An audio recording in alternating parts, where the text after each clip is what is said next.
So I think we left off. On the ship going to England. Okay, we traveled on the ship. I don't go in by days. I don't remember how many days. I think it was the Mauritania. I still remember the ship. And we had the prisoners. And we came to England. I don't know what port I came in, but I know they took us on a train and we went to Scotland. And Scotland, it was near Kirkcaldy, someplace, a small town. It was a palace from our lord that he gave it up for servicemen. And we stayed in that palace there. They made bunks there, beds there, and everything else. And they put us up there. In 2 days, we were just doing nothing. On the third day in the morning, as I say, every morning they go out and say the prayers. And we were staying in line, everything this, and a colonel came from the paratroopers, and he made a speech. He wanted us to volunteer to the paratroopers. And he said, you'll be the first in Poland and all this stuff, gives you a line, how was there. And I listened in, and he goes to everybody around and goes, everybody talk, would you like to join the paratroopers? He came to me, he asked me, I said, no. He said, why? I said, because I have a weak heart. And none of my friends did join. The next day came the Navy. You see, they're all looking for young people because they didn't have any young people. So the Navy came, and the same thing. They go around, ask everybody. So my friend said, Jack, he said, let's go to the Navy. You pick. He said, okay, we'll go to the Navy. So they signed up with the Navy. So the Navy said, okay, they will come in a couple of days and pick us up and take us to their barracks, where they have. I don't know where they have. And the same day, I think in the afternoon or the next day, came the Air Force. And the same thing, this was, the Air Force was mixed, British and Polish. So they go around, the Polish and our British officers with him. And because he speaks Polish, he goes to everybody. He came to, like he came to me, it's the same thing. He asked me if I want to join the Air Force. I said, yes, but I already joined the Navy. So he explained it to the British officer, what I said. The British officer said I talked too long. So why I talked long, he said. So he said to him, ask him if he wants to be in the Air Force. So I said, do you want to be in the Air Force? I said, yes. Okay, he took my name. He took the other names, everybody else, but they didn't wait. They came 2 hours later with lorries or trucks, and they took us right away from there. So after the Navy came looking for us, they couldn't find us. You see, each one fought for young men. Like in the Air Force, they had men flying, and like in the cockpit, like in the tail gunners, they were all the men. They couldn't sit there. They wanted young men to put in them. So they grabbed us, and this is how I got in the Air Force. But in the Air Force, I was, of course, first they go through you and see what you can do. So first they sent us to a camp, to our airbase. And the airbase was in Wales, England. It was terrible there. Raining, windy, like everything else. But we didn't stay long. After that, they took me and they sent me to a school, a gunner school. I supposed to be a tail gunner on a bomber. I went through the school. I did good to school. And they attached me to a squadron, and I go, they put you with a crew. There's 6 in the crew. What year is this? That was in 42. It was in 40, the end of 42, no, the end of 42, I came there, that's right, I came there October. It must have been in the end of 42 or the beginning of 43, I don't remember exactly. 3 months training. After 3 months training, with the crew, they attach you to a squadron, and you're flying. Of course, you're young, you went through so much. I wasn't scared. It's a funny thing, I wasn't scared at all. But you sit by yourself there, you know, on the tail. In the bomber is a Wellington that is not fast. It goes 220 miles an hour. A car now makes that far or less. But I didn't fly long. I flew, I think, about less than 6 months. My eyes started bothering me. And I went to a doctor, and the doctor grounded me. He said, you can't fly because you cannot see too far. You cannot, I have to be able to see, even with my glasses, what it is. He said that my eyes were damaged in the camps or someplace. And since then, my eyes are bad. So they grounded me, and I was in the Air Force, but I was with the intelligence. Well, before you go on, can you tell me, did you fly some missions? Yeah. What can you tell me about them? We flew most of the time on France, Belgium, on the two missions in Germany. Otherwise, most of it after I was flying on submarines. We had a detector for German submarines. And your plane, you saw bombs? Oh yes, on the aircraft grounds, everything. Yeah. Was your plane ever damaged? Or? Yes, it was you had a few bullets in the wings. Yes. From anti-aircraft guns. And did you shoot any planes down? One time only that I happened, that they attacked us. We were flying on the Biscay. This is near Spain. They were flying on submarines. See, they have a detector where the submarines are at that time. And 3 German planes attacked us. And that time I used the gun, but lucky that there was a squadron of Spitfires, a few squadrons, not far away. And we got a message, we could send them a message. So they came to the help, otherwise they would be shot down. And the crew of this plane, was it Polish and English? Yeah. Mixed. The commander of the whole area, of the whole airport there, all the wings, was English. You see, but the Polish was with them. It was a mixture. But everything was British. The system and the payday, everything we got paid is British style, British. The cooks were English. Everything was English. Everything was controlled by the English. And what did you? But those Polish squadrons, they called it the Polish squadrons. Yeah. What did you bomb in France and Belgium? Mostly factories.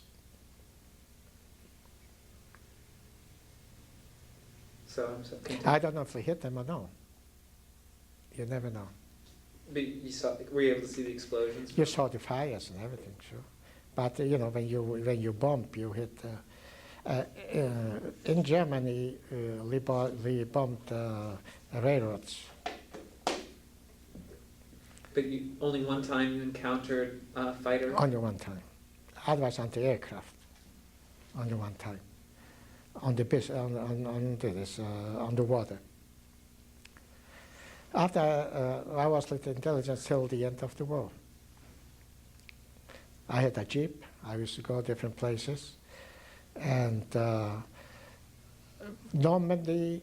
I was after when I went to the intelligence. I was attached to a Spitfire wing. Those Spitfires, and when the invasion of Normandy, is our wing is the first one to go across. They built an airport in a few hours. They put an airport in, and our Spitfires, they could land on short, and the Spitfires landed there. We stayed about 10 miles from Caen. When the Germans were still surrendered in Caen, the ships used to fire over us, over our airport. The ships from the coast. So artillery used to fire on Caen, because the German held up a long time in Caen, 1 month to break through. It took them 1 month to break through in Caen. They lived in tents. I used to build myself a bed. You know, at least you had straw with a mattress. I used to build myself a bed on jerrycans from gas, empty jerrycans. But when the artillery started firing, they all fall apart. It was heavy artillery. And also in Normandy, you couldn't find a place. There was not an armored car or a tank or so much arms there. Wherever you moved, those arms. Because they had a short strip where everybody was there. But you didn't see any German planes. That time I started seeing the V1 coming across. What's the view? Yes, our Spitfires used to take off and shoot them down. What is V1? Huh? The V1 rockets, when the Germans used to fire on England. They used to come through us. So our Spitfires used to take off after them. And so you were attached then with this squad, with this Spitfire? I was like that wing till I came back to England after that. Oh. I went through from Normandy, of course, when we walked through Caen. Our next airport was in northern France, in Lille. And from Lille, we went into Belgium. And from Belgium, I was stationed in Brussels, I was stationed in Ghent, and I was stationed in, what do you call the diamond place there, where they have all the diamonds. Antwerp? Antwerp. And over there, we got some V-bombs coming in there. And from there, we went into Holland. In Holland, we got a couple of V2s coming on close to our airport. They tried to hit the airport, I guess they didn't hit it. And after we went into Germany. We crossed into Germany. Now, what did you do exactly? You weren't allowed to fly, right? No. What I was is I was a dispatch for the intelligence. Like I had always to go to the tower when they take off the planes, orders to the tower, or orders to some that I didn't want to send by wire to some other this airport or something, or to headquarters. Like when after when I was in Germany, I used to go to headquarters every 2 days. And the headquarters was 10 kilometers from Belsen-Bergen, the RAF headquarters. I used to be in Belsen-Bergen every second day. I used to go into Belsen-Bergen. I remember when we came into Germany, it's the first air base in Germany. We came in from Holland. It was not far from the Dutch border. It was about near Oldenburg, between Oldenburg and Bremen. It was near the Dutch border. So over there they did liberate some camps. And after 10 kilometers from us was a town by the name of Werther. One day, somebody told me that there's some Jewish girls in a camp in Werther. So I took the jeep, it's 10 kilometers, nothing. I drive up to Werther, and there is a Jewish camp. So they're all girls. So I started asking questions, where is it from, what's it from? So they said they took him out from Belsen-Bergen. They brought him to Werther. I said, I don't know why or what. So I say, they had already a list who is in the camp. So I looked over the list, there's anybody from the family. So there's nobody there. And I started going to the camp all the time. And all of a sudden, they took him back to Belsen-Bergen. They emptied the camp and back to Belsen-Bergen. And so I went to Belsen-Bergen. And also I looked over at the list in Belsen-Bergen because they have the names on all in the camp. And nobody even from my town, nobody. I couldn't see nobody. So I tried to get the list from other camps, you know. But to make it short, after, yes, what happened after, yes. One day, somebody, you know, a Polak came to me. He said, Jack, there is a camp from the Warsaw, for a bunch from what they took out from Warsaw. When they had the Warsaw, what do you call it, when the underground was fighting. Oh, the So there's a camp here from Warsaw with girls, and they have a dance on Sunday. So they say, they knew I have a gypsy, so let's go to the dance. I say, okay. So they drive up there to the dance, and they're all Polacks.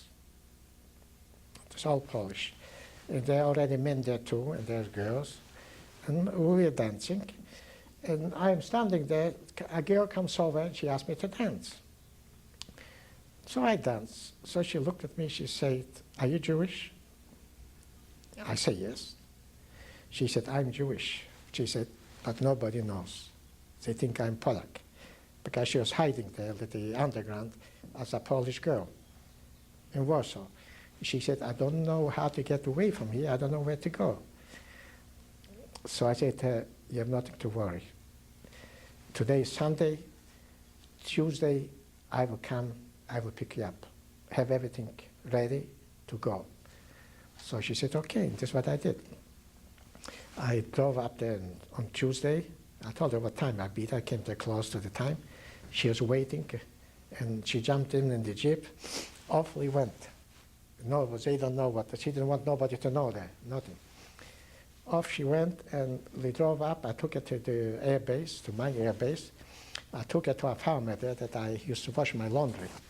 And I told him to give her a room for maybe a night or two. She will need to stay here. And she used to eat with me in our dining room there in the Air Force. I used to bring her. I told them it was my cousin. So she was with me, and after that I took her to Belsenbergen. And I took her over there to the office, and I left her there. Had you, by this time, did you know where these people had come from? I mean, did you know about the camps? Which camps? Already? The death camps? Oh, sure. I already know that time, sure. As soon as they liberated the first camp, they had a newspaper. I also had the English newspaper. I read, oh, sure. Do you remember your reaction? Oh, well, listen, I couldn't eat for 3 days. You know? Since then, I never watched anything from the camps. Never. It hit me right away. And I stayed in Germany. Oh yes, I should make it another short. Is in the meantime, when I was in England, I forgot to say, I used to go to London a lot. In London was a Jewish club for military, the Balfour Club, they used to call it. And they had newspapers, you know. So when I came to Scotland, I wrote letters again to Argentina and to Portland. I didn't hear nothing. So when I was stationed in Wales, I get a package from New York. The return address, I didn't know who it is, it was Macy's. I didn't know who Macy is or what it is. They had sweaters, they had warm underwear, socks, candy, chocolate, you know, all kind of salami, all kind of things. And I don't know, so I write a letter to Macy. I want to, excuse me. But I didn't get any answer, you know. But after, when I am in London on leave, at the Union Jack, see if the camera is good, because I moved. And I'm reading the paper, I read the Jewish paper, the forward. I read Jewish. So thing come to my mind, I'm going to write a letter to the forward in Jewish. I write Jewish. But English wouldn't come out so good. So I said, I write it in Jewish. And I wrote a letter to the forward with the names of all my uncles. I knew the names and where they come from what town, and my grandfather's name and everything else, that I am looking for them. And it went by, you know, it takes months, all these things.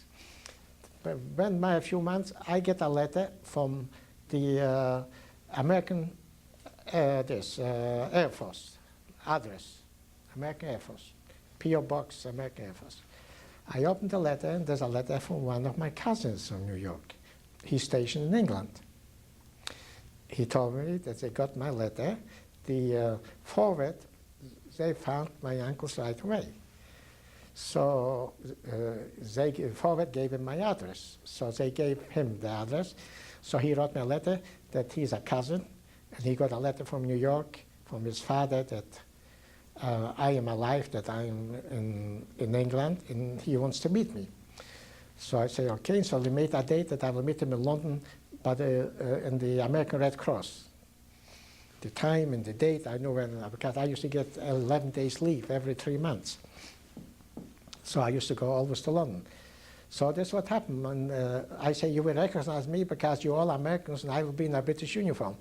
So you will know it's me. So as soon as I opened the door, walked in, he was right by the door. He came over as Jack. I said, yes. He said, mine is Paul. And this is how he told me about all my family and everything else. This is how I got contact my family in America. Did he tell you what happened to your... They didn't know either. Didn't. They didn't know. Nobody knew. I didn't find out till after a while. I also, because the contact of America is my cousin, came from Russia. He was in the Polish army. Two of my cousins, they were in the Polish army in Russia. And they came out and they came to Poland. And they came to Lublin. And this when they found out that nobody is alive. And my cousin wrote me that after that he was in Germany in a displaced person camp near, where was that? Near Frankfurt. So I went to Frankfurt to see him. That's where I met him, in Frankfurt. And he told me he didn't go into the town to Opala because the Polacks used to kill any Jews who came back. So he couldn't go in there, but he knew that nobody survived. They took all Polacks. Little by little, they took them to the camps, to the death camps. The ones they didn't put them in the camps, they used to take them out in the forest and shoot them. That's all I know about my hometown, nobody else. So he and his brother, the two, they were in Russia, survived. But to my brother, what happened to him, he joined the Polish army and he fought with the Polish army in Russia. And he must have got killed while fighting. This is the only way I can think about it. Otherwise he would contact. And now, soon we're going to Portland. Well, and I was as soon as the war ended, I went to London. I went to the American embassy and I made application to go to the United States. Of course, they didn't figure me as a displaced person because a displaced person didn't need any affidavits or nothing. But I was as a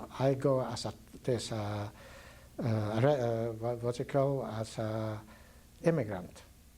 So I need a visa. So they gave me a number.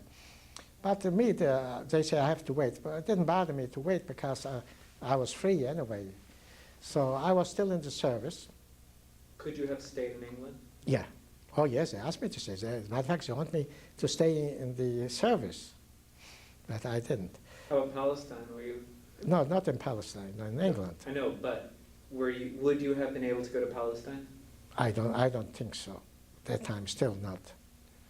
Well, that time, 48, I was already Israel. Sure, because I didn't leave England till 49. Of course, I could go if I wanted to Palestine. I didn't want to go at that time because I have family here. I have nobody in Palestine. So I waited till the end of 1948, from 45. I had affidavits, too. I brought them to the embassy, everything else, to get a visa. And when I got the visa, they called me to the embassy, and they told me that they have the visa for me. I went through a medical, and he said I will have the visa in a week or two, but I have to get a discharge before they can give me the visa. I said, okay, so I go back to the camp, and I told them that I can get the visa if I get a discharge. So they said, no, you get the visa first, so Lee will give you a discharge. I say, I think that you and the American embassy should get together to see how this is going to work. Because the American embassy said that I have to get the discharge. You say you have to get the visa. One thing is not going to work. So, okay, so they say, so I don't know how they arranged it. They must have arranged it. I get a call that they will give me the discharge. And so, but they have to book for me transportation because they have to pay for me. This was the agreement when I signed up. The British had to pay my transportation.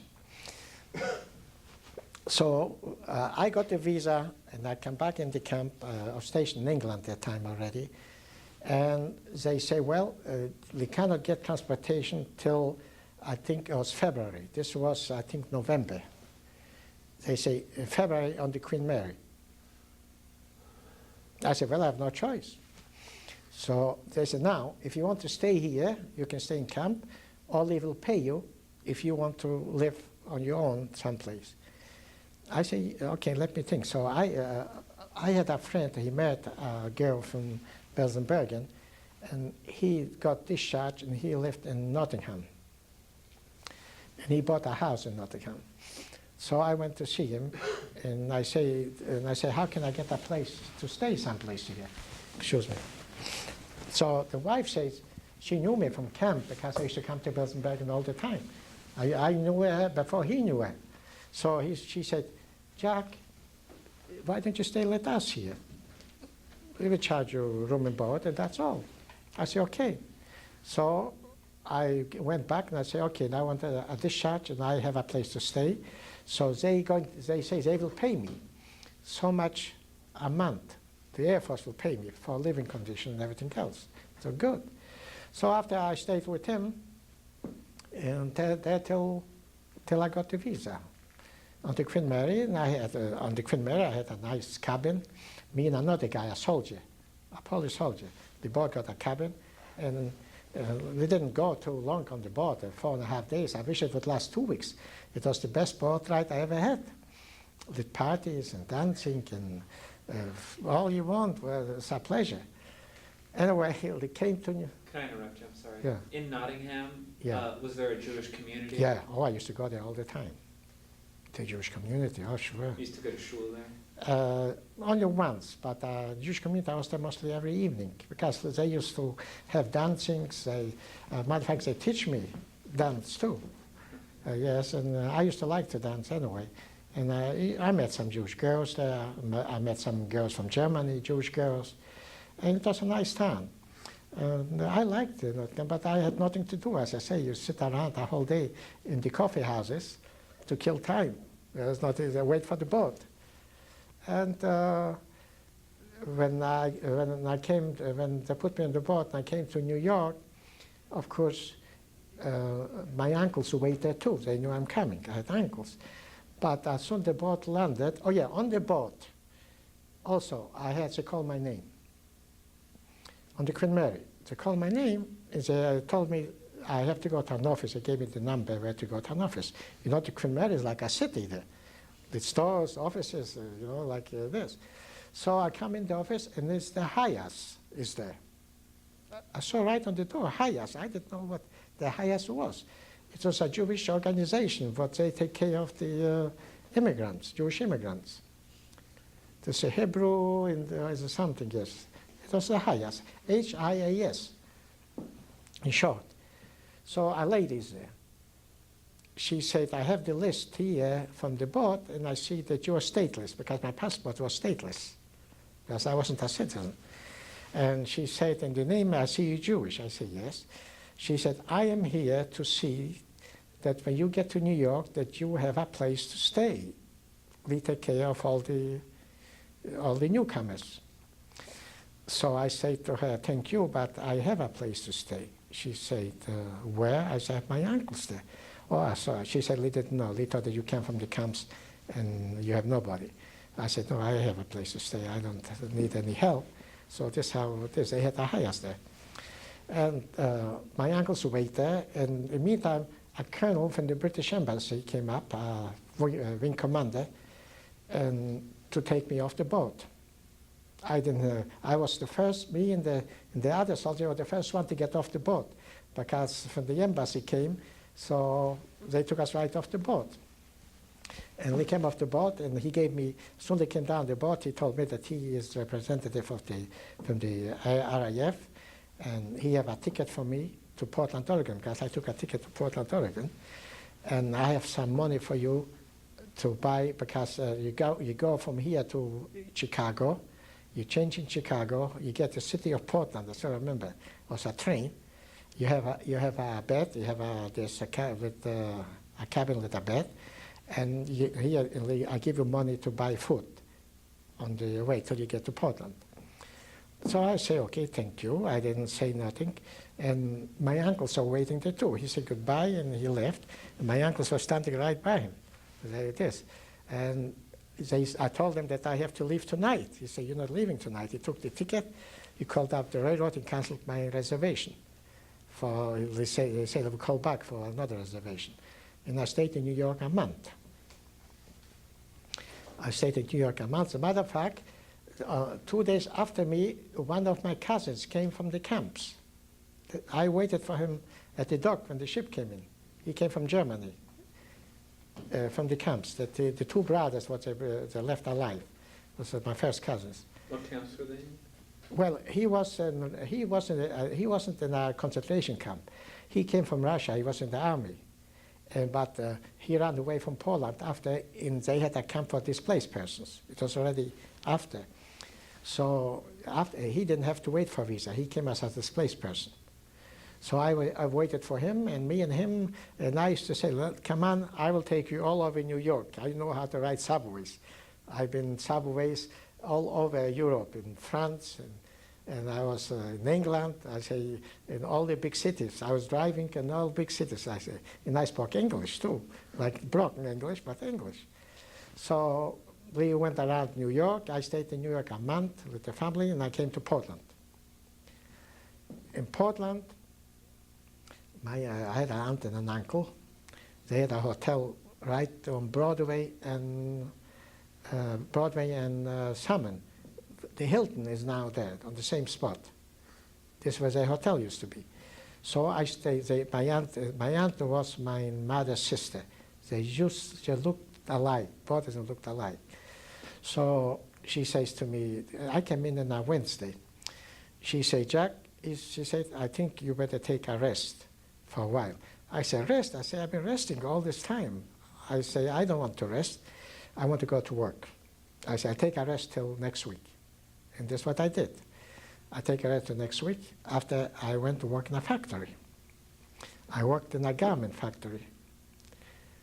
Reuben Kalish used to be Pacific Garment Company. Were you staying at the hotel? I lived in the hotel all the time. They had their apartment there too. Did you get involved immediately in the Jewish community here? I used to go to Jewish community all the time, the Jewish community. Did you belong to a synagogue here? Well, I went to a synagogue, but I didn't belong to it. I used to go to the 6th Street Shul used to be here. It's now, I don't know, the 6th Street Shul I think is in Neva Sholem now. Or the Shara Torah, they were all together at that time. I used to go to that shul, but I wasn't a member. No, I didn't have any money to be a member. I had to go to work first, make money. When I started to work, I got $1 an hour. I worked 35 hours. My paycheck used to be $28, clear. And I saved, because I didn't pay, my aunt wouldn't take any room and board. So I say, if you don't take any room and board, I'm going to help you in the hotel. And this is what I did. So I helped the hotel. And I worked till about the factory. Of course, after I got paid more, you know, I started making more money. And I worked until about end of 54, I think, or 55. In the meantime, you know, I went to school at night. After I had to learn more English and, you know, the history and all this stuff, after I had to go learn the history for the citizenship papers, you had to go to school because they give you tests here. Here they give you a test. to become a citizen. And I worked in the hotel. I worked, I can tell you I worked 7 days a week. I didn't, because Saturday and Sunday I didn't work in the factory, but I worked in the hotel. I never didn't bother me. I helped them because I was used to it. And I worked till 55 or the end of 54. My aunt and uncle, they got old and they couldn't handle themselves. And the hotel didn't do good enough even for me to draw money, because it makes a living, but it doesn't, does a 50-room hotel, you know, small hotel. So she said to me, Jack, as I told her, I say, I will quit and I will manage the hotel. She said, no, she said, you can't quit because you have to make some money. I say, it isn't important, I say. If you cannot work, I say, I will help you. And that's what I did. I quit and I worked in the hotel. I draw only expenses for myself, you know, to go out or something. But I didn't draw any wages. And I worked in the hotel until the stroke did come off.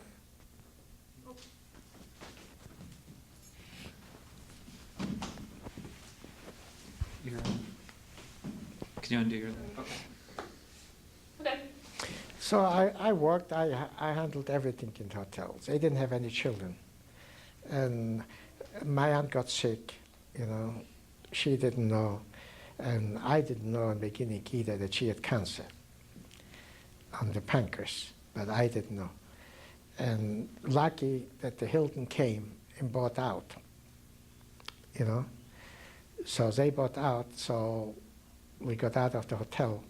So she used to go to Hospital, Arkansas, always for taking baths, the mineral baths there, Hospital, Arkansas. So I say, okay, we take the car, they all go there. So we took an apartment, we left everything, and we took off. We went to Hospital, Arkansas. I stayed with them, they drove all the way. To Arkansas? Arkansas. Hot Spring, Arkansas. This is his area, Clinton's. It's a beautiful little small town. A lot of Jewish people there come there for the baths from Chicago, in that area. And it was an open town. They had, I guess the mafia must have been there. They were all gambling, full of gambling. And I went to shul there. As a matter of fact, it was Shavuos that time. And I went to shul there. And there was a Jewish restaurant, a good restaurant, a Jewish restaurant that we used to eat all the time. And we stayed there, I think, 6 weeks. I didn't take, I only took a few baths. I didn't need them, but they took the baths. And the bath helped there. Next, we stayed in an apartment. We took an apartment, we didn't stay in a hotel. We took an apartment. They knew already the area. They go there often. They went there often, so they knew Hospital, Arkansas. So we stayed in an apartment they stayed before. It was next to a Jewish hospital. Right next door was a Jewish hospital. But they, I forgot what they called that hospital. It may have been a city or hub hospital or something like this, I don't remember. That a lot of Jewish people from New York came there. Only people without money. This was free. They didn't as far as I know, they didn't charge, but you have to have a letter from somebody from the community or something, so they didn't charge. Maybe they took some, but they did charge, the people who have money. But the people who didn't have any money didn't pay anything. After that, from there, we went to New York to see the family. He had 3 uncles, cousins, and everything else. And we stayed in Far Rockaway, you know, this Long Island. We took an apartment, and we stayed there a whole summer on the beach. And so after Labor Day, I told them, I saw when we drove that they cannot take it anymore. I said, you take, they wouldn't take a plane, they'd go by train. I said, you take the train, but I'll go back by car. And I went back by car by myself to Portland. And of course, they stayed in the apartment, but I had to go do something. I cannot stay. And my aunt got sicker and sicker, you know, after a while. She had pain and this. So she, you know, she had so much pain that they told us that we have to move from the apartment because at night the neighbors complain. So they gave us another apartment, you know. So I went to the doctor and I told them the story. The doctor was a good friend of my aunt. He knew her for years. I said, "Doctor, maybe we should go and buy a house so nobody would bother us." So he said, "No, don't buy a house." I guess he knew already that she won't last long, you know. But he said, "Go get a duplex or something. Find." So I went out and I found a place, a duplex, and I took it there, and she didn't last long. A couple of weeks later, she died. She passed away. So we had to take it to New York because they had their plot in New York. My hometown have a cemetery there in New York. All the people, what they members in the society, they are buried there. My aunt and uncle had a plot over there. So I took them to New York, and me and my uncle went with her. And after the funeral, my uncle goes into the bathroom there, and he cannot pass water. So from the cemetery, we take him right away to the hospital. So he had to have a surgery, prostate surgery. So after the surgery, he had to stay there in New York. But I had to go back. So I went back. He stayed in New York, I think, a month, and after he came, and I got a job. And then after that, I got a job in a store. What was the name? Cooper. I still remember. It was on Morrison Street. It was a clothing store, a good clothing store. And I was salesman, and I was alteration man. I did both because I knew tailoring, so I did alteration. And I worked there for a while. And you know, when you go to work, you go in a restaurant there, used to go for coffee in the morning, and you meet other salesmen from other stores, and you all talk. And I met there some. And that store of mine, the owner, he liked to drink. And also, so he didn't pay the bills. So he didn't last long after that. They went after him, and he had to file bankruptcy. So when he went to file bankruptcy, so I was the receiver. They made me the receiver, the sheriff, that whatever is sold, the money goes, I should keep the money and go. I know, every time he give me a check, I had to go to the bank when I deposit it. So the girl says, "There's so many checks waiting, but I pay you first." So this is why I got paid. Anyway, it went through a while. I was the receiver, and after they closed up the store. One of the guys that I used to have coffee in the morning became a manager of a discount house on 82nd and Division, GSC. It was a membership discount house. It was owned by the Goldbergs here from Portland, the three brothers. And their men's department had a license, as a license department from Chicago, Erie Close. So they hired him as a manager. So he heard that I have no job, so he calls me up. He said, "Jack, how about coming to work here?" I said, "Okay." So I started working for him. And I was the same thing. I was a salesman, did a little alteration there. They didn't alter much because it was a discount house. People took it with them. And I worked there about a year. A little over a year comes a guy from the headquarters from Chicago, and he fired the manager. I don't know why, he fired him. And he was a good friend of mine, the manager. So he asked me to take over as manager. I said, "I'm sorry. He's my best friend. I'm not going to take over as a manager. I didn't want to take the job." He said, "What? This has nothing to do," he said. "I fired him anyway." I said, "I'm sorry. I cannot take over his job.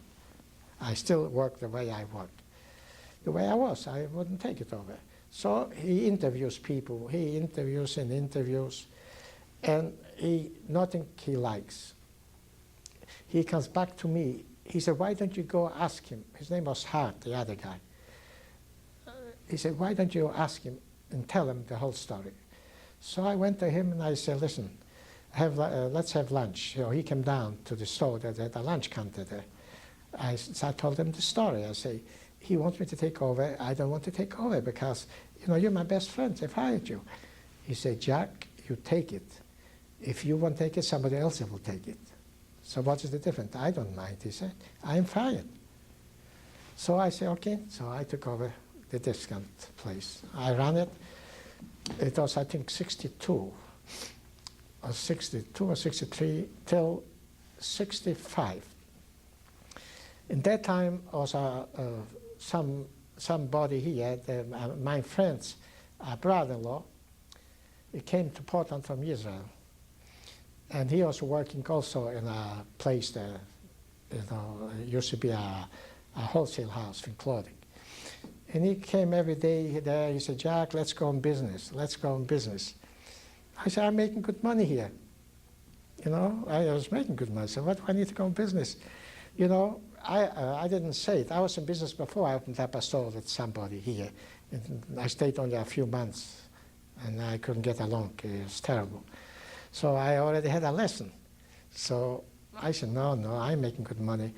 And my uncle also was still alive, but he was sick. He had cancer on the lung.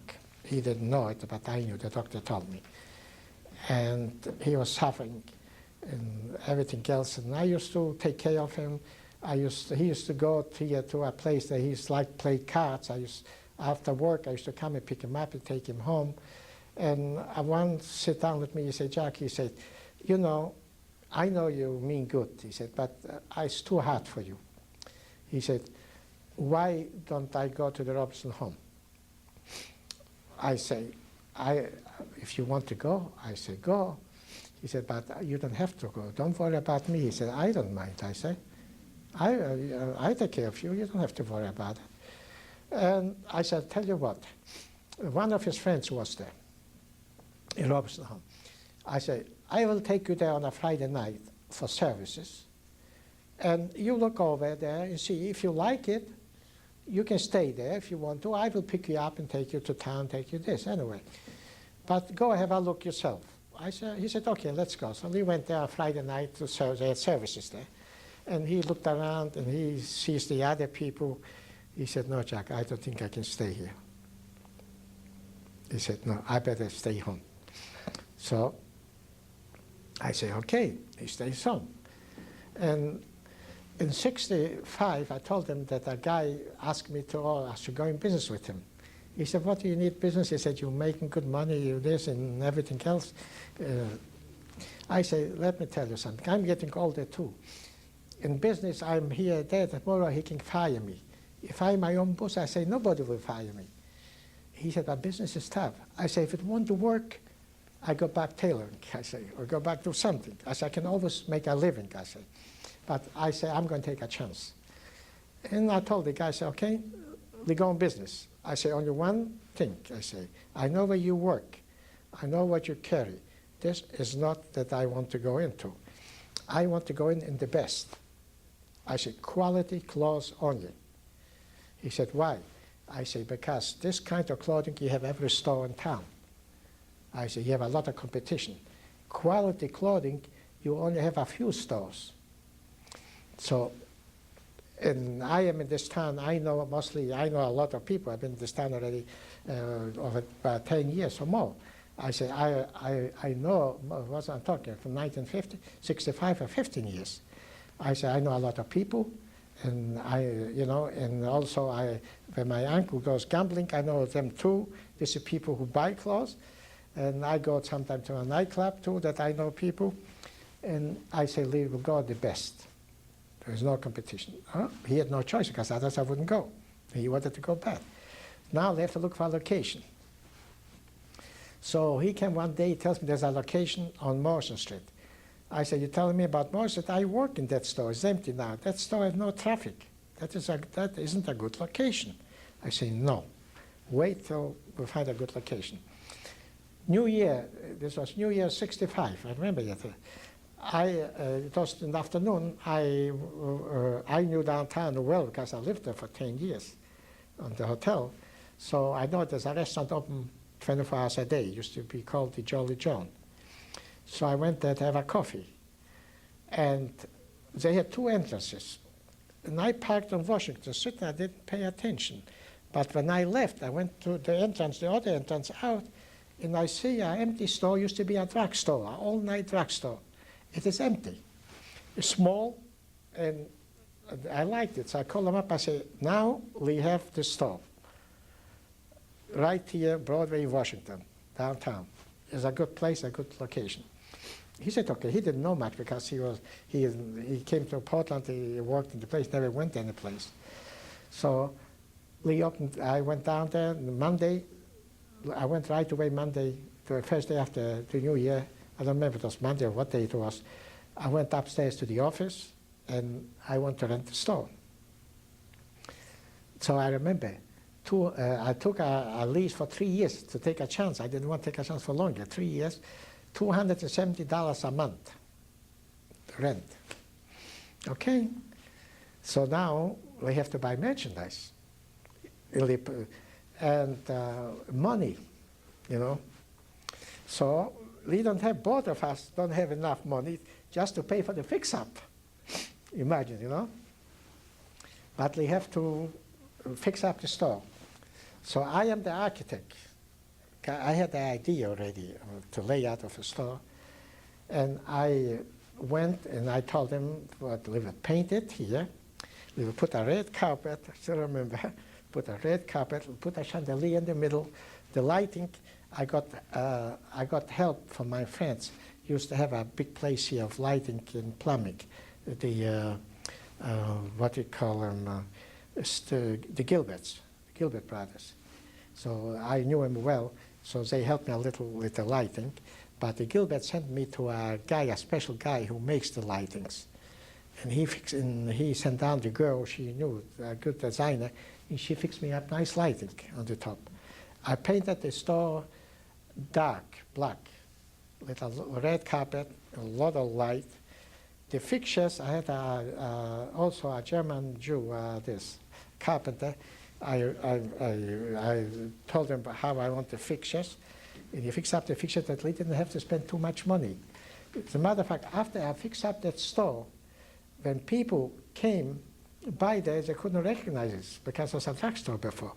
The architect from upstairs came downstairs and said, "Who's your architect?" I said, "You look at him." I said, "I'm not going to spend any money." So the money what we had, we didn't have to spend too much. We went to Los Angeles. Both of us, we drove to Los Angeles to buy merchandise. But again, first we went to what do you call it, for credit. We went to take out a credit reference from, what do you call that company here? Cut it off a minute, I wanted to check. Yeah, we took the car, we drive to Los Angeles.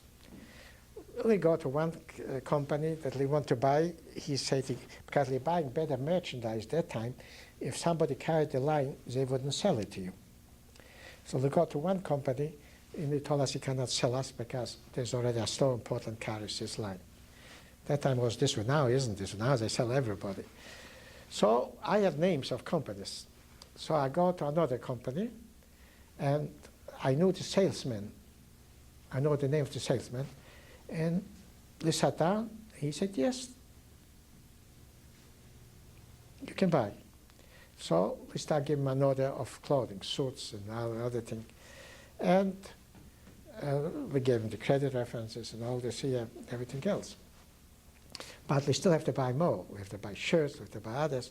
We went and buy, and of course they give us orders. After that, they check the credit. But the main thing is suits. So we go to another company, and the company have the factory in San Diego. It was an Italian company. And the owner, we came down to see him, and we told him, we told him straight. I said, "We like to buy your merchandise, but we don't have any money." We told him right through. "You don't have too much money." This is the way we told him. "But you will get paid. I know you're going to get paid."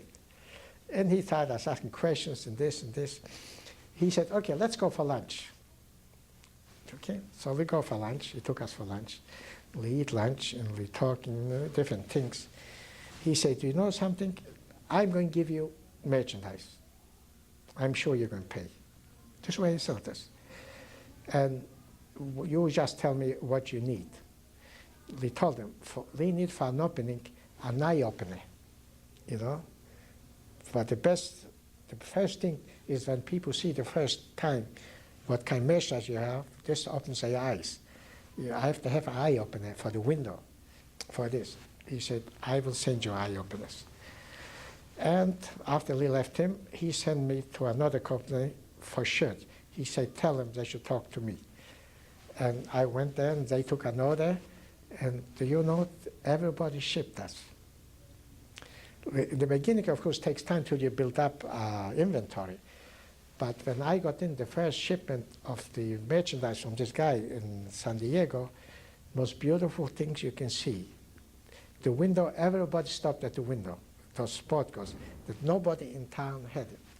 But Lee bought, that time, you know, the most expensive suit that time was $120. That was a lot of money.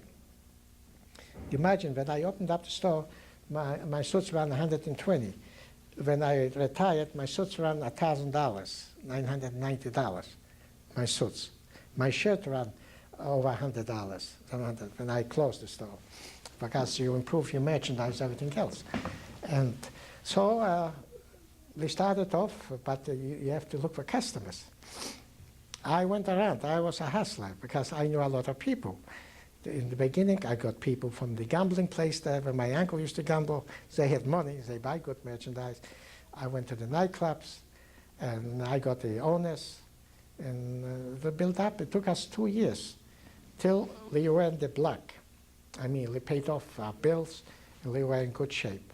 We didn't draw any money for ourselves, very little, till we paid off the bills. And I built up a good business, good merchandise, high quality, and one of the best stores in town. And we stayed downtown from 1965. In 1975, we opened up another store in Washington Square.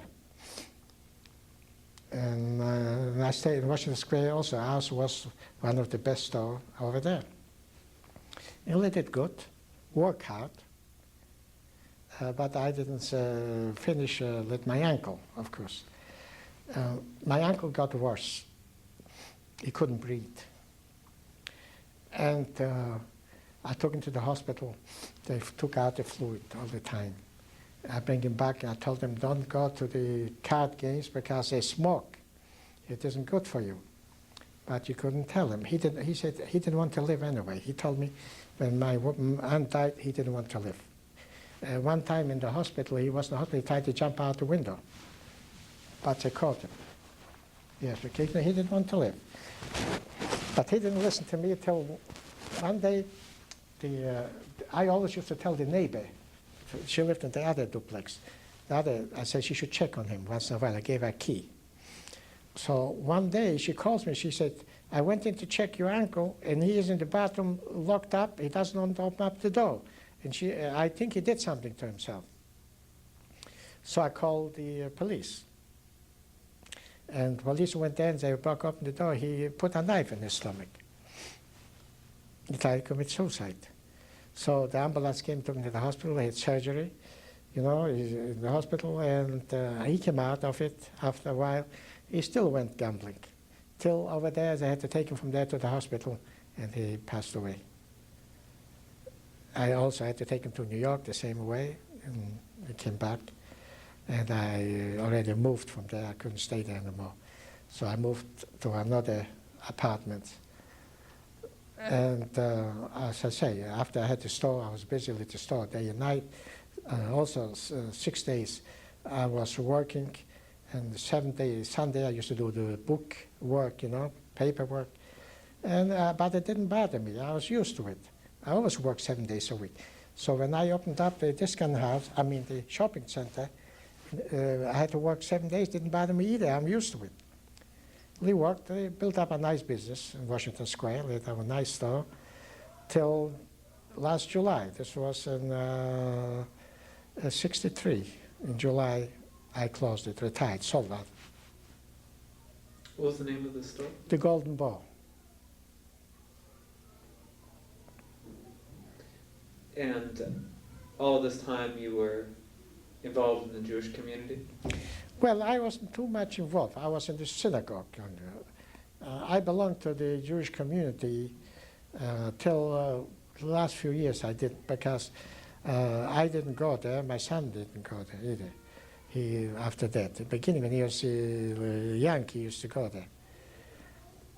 I didn't tell you, I got married in I couldn't get married before. I didn't get married because I had to take care of my aunt and uncle. And I couldn't, that time, support our wife. And I figured if I get married, our wife is not going to stand that I have to take care, of them, because you know how it is. I say, so I didn't get married till late. I got married in 71. And my son was born in 74. And I got divorced in 80, when was it? 88, I think, or 88. Was your wife Jewish? Yeah. She wanted a divorce. And did you raise your son Jewish? Oh, sure. What are you talking about? You should see his bar mitzvah. He had a bar mitzvah. I had a lot of my classmates, they never saw a bar mitzvah like this. He was, matter of fact, he used to read the Torah and the Shara Torah for them. Not only on the bar mitzvah, he started all the full service. He started in the morning service, he read the Torah, he did the Shachas, the Misif, everything. The Chazan didn't do nothing. He did the whole service on his bar mitzvah. Oh yes, he went to Hillel. He went to Hillel with Mrs. Franklin's daughter at the same time. Till the 7th grade, he went to Hillel. Excuse me.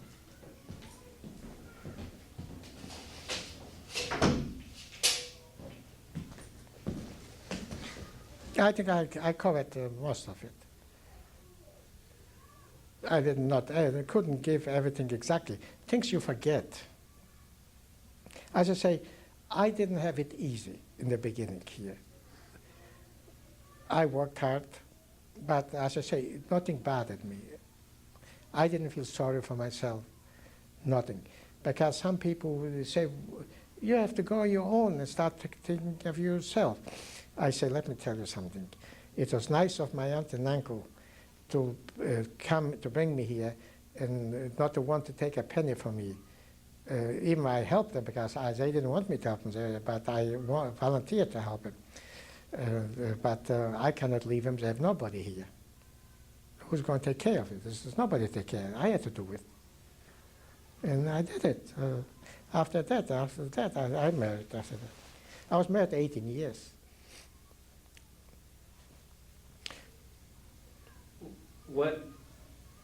I know we talked a little bit about this, but what do you attribute to your survival back in the camps in Russia?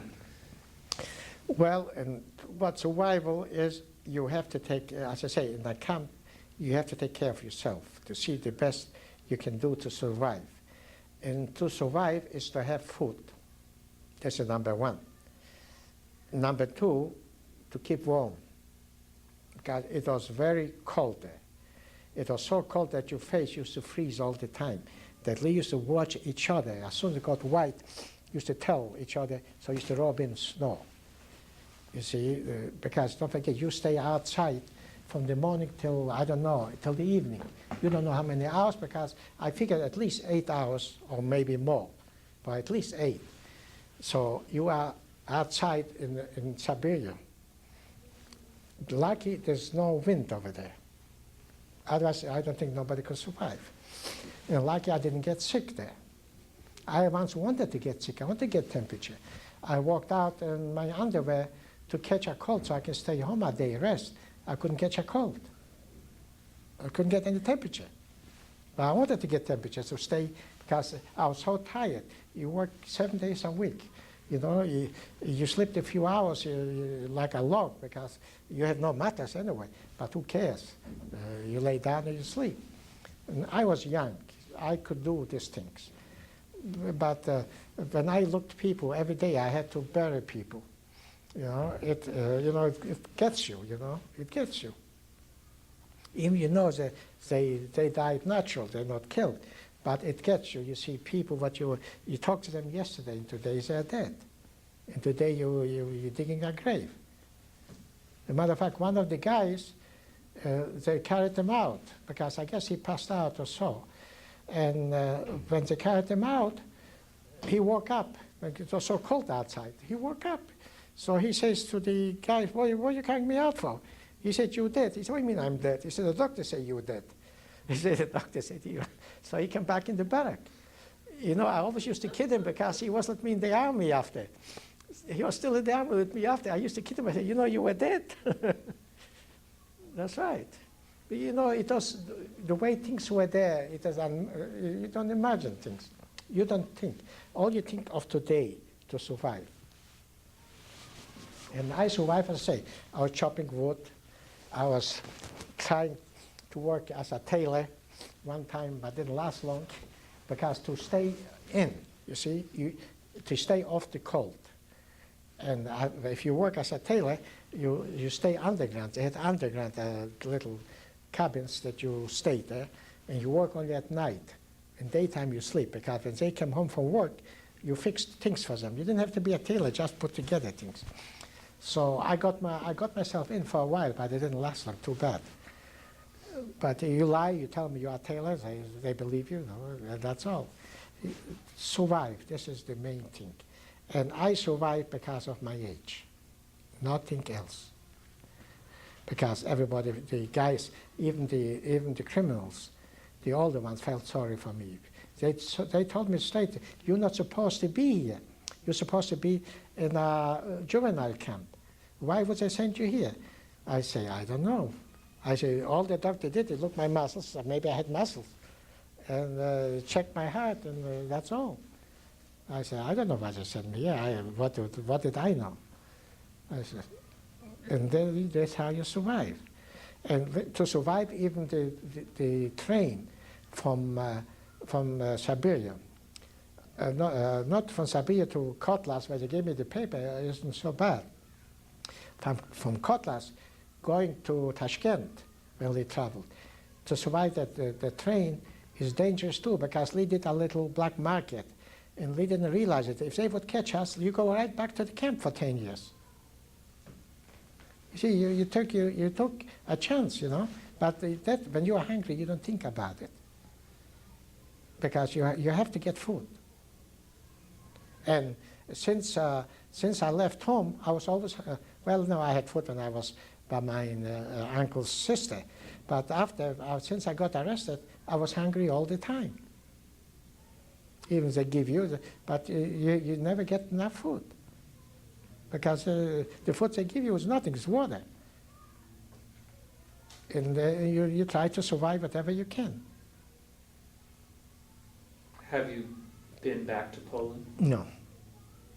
I'm thinking to take my son, but I don't know if I want to go back to my hometown. It reminds you things, you see. It is hard to go back, especially for me. I take it very hard. Do you hold any bitterness or resentment against the Germans or the Russians?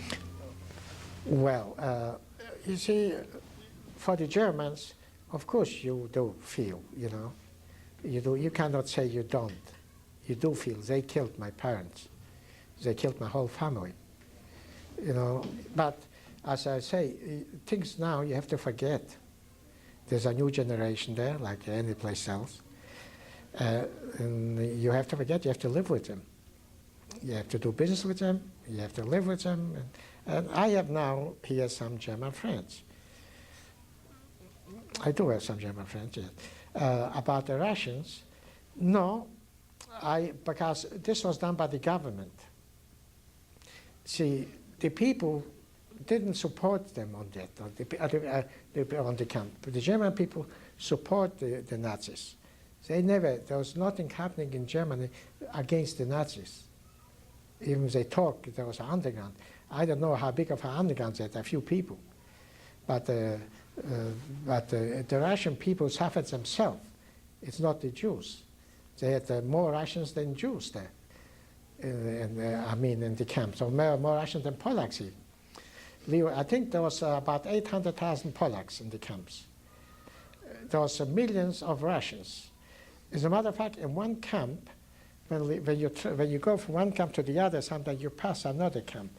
And so they gave us a shower in one camp. So who was working in the laundry? Is our marshal from Marshal Yagoda, his wife. He was shot and she got 20 years. That started. You see, she worked in the laundry. She got 20 years. You see, it wasn't the Russian, it was the government, the system, what it worked there. They didn't just prosecute Jews or Polacks, they prosecute their own people more than us. But the Germans prosecute mostly 90% Jews. Have you been to Israel? No. I tell you, I like to go, but you see, I have a brother, family in South America, all up in age. You don't know. But now I may go to Israel because I have more time. But when I was in business, I couldn't go because if I took off to go, I went to Argentina to see my brother, to see my cousins in Brazil. But now I'm planning to go take my son and go to Israel. Yes, I will go to Israel now, yes, but I couldn't go. When did you first tell your son about your experiences? Well, I tell him little by little all the time. I tell him all the time, little by little. As a matter of fact, Schindler's List, I told him, I say, I cannot go, but you go see it. He went to see it. But now I was planning, when you called, when we talked here, Bob, and I was talking, I was preparing to make a tape for him. So now I don't have to make a tape because I will have this, so it's better than a tape. But he knows a lot of it, yes, he knows most of it. I told him, yeah. Because I always talk to him when I tell you, the only time I can talk to him now good is when I tell him, let's go for dinner. He have no choice. He sits down to eat, he have to listen. When was the first time you started talking about what happened to you? To who? Well, to anybody. Well, I never gave anybody the whole story, no. But you told people that. Yes, people knew, well, yes, people knew some of it, yes. When did you start doing that?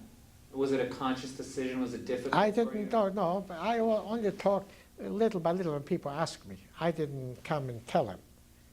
I only talk when somebody asked me about the camp, about this, or what I did. I talked to them, but I never went and tell them by myself a story. I never talked to anybody, no. Did you know other survivors living here in Portland? Oh, yes, sure. That's why I met the first thing I met here. You know them all, you have the names.